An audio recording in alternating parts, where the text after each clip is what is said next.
To view and pay your GACAR dues which have been posted, you'll want to visit your InfoHub portal. You can visit and log into your InfoHub by visiting GACAR.com and clicking on the GACAR login button at the top of the page.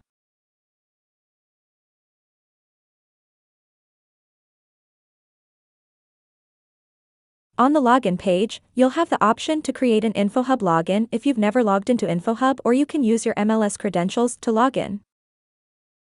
Once logged in, you'll see your outstanding GACAR balance at the top of the page.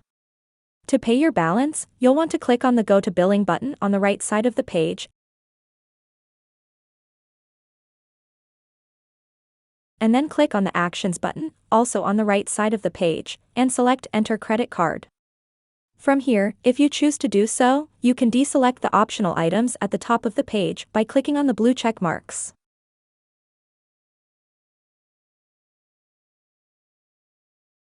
After entering your payment information, please double-check the total amount to be paid at the bottom before submitting the payment by clicking on the Done button.